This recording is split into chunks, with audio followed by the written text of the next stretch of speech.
ya, tetapi mereka pasti mempunyai target personal, ya, di mana tentu ingin menjadi bagian sejarah legacy yang kita miliki gitu, yaitu lolos ke Piala Dunia.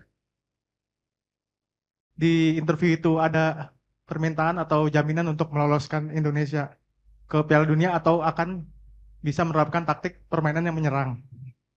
Dan untuk yang kedua, tadi Bang bilang kondisi tim memburuk sebelum lawan Cina.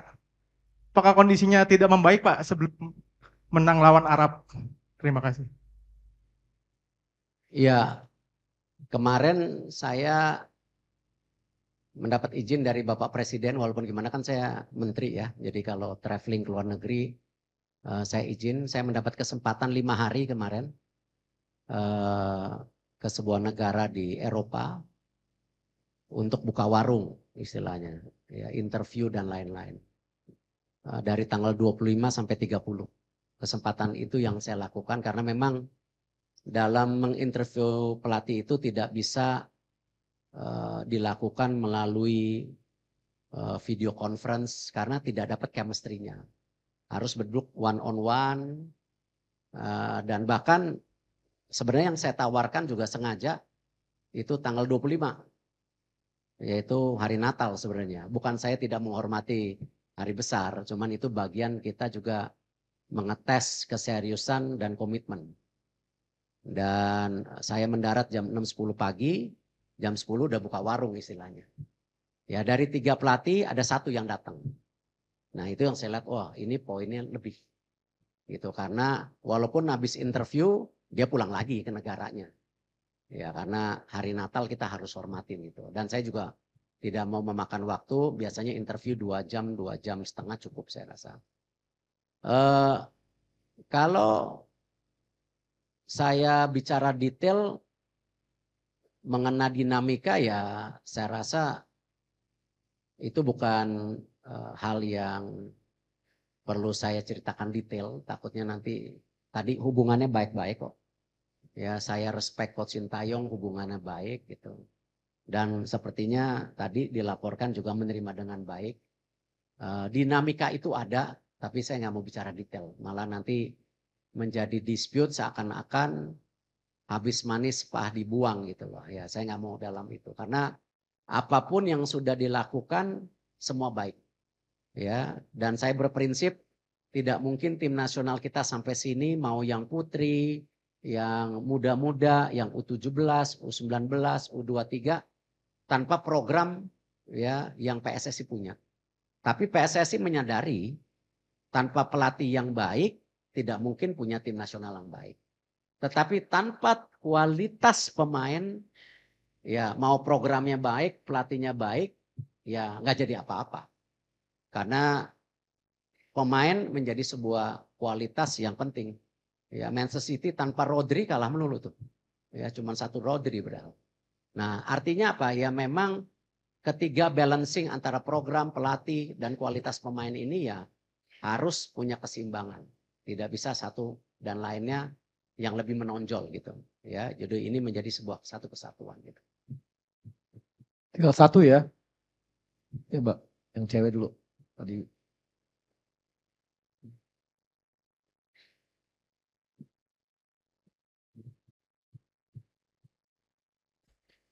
Assalamualaikum warahmatullahi wabarakatuh. Siang Pak, Niar dari RRI. Pertanyaannya untuk pelatih yang baru nanti atau pelatih pengganti ini, apakah terpilihnya sebagai pelatih untuk timnas Indonesia sudah memenuhi standar dari filosofi sepak bola yang diinginkan oleh PSSI saat ini begitu?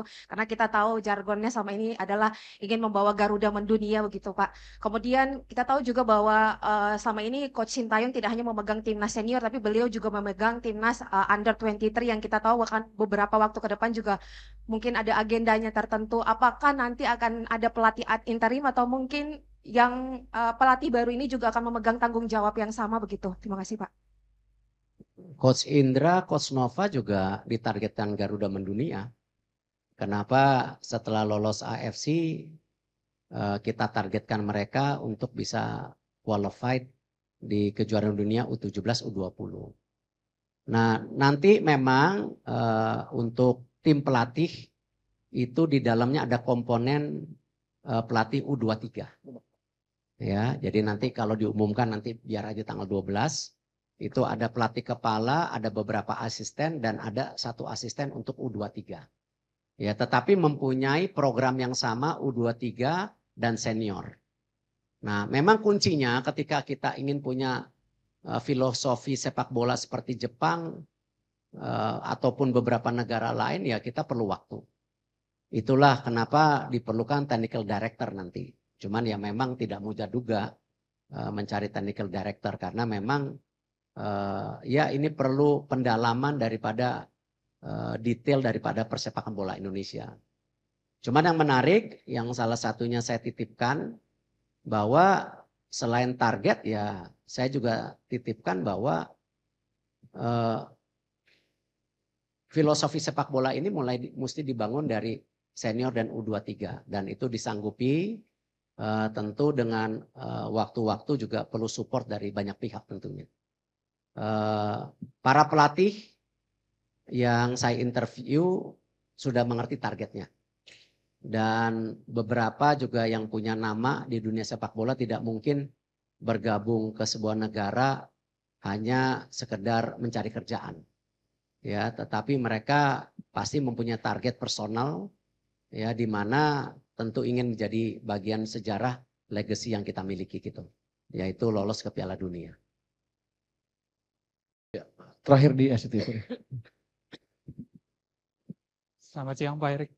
Satu pertanyaan Pak, ada isu mengenai tekanan dari mafia bola untuk menggantikan Coach Sintayong sebagai pelatih Pak. Ada juga yang bilang Pak Erik ditekan juga dari Exco untuk mengganti pelatih Pak. Apakah ini benar Pak? Makasih Pak.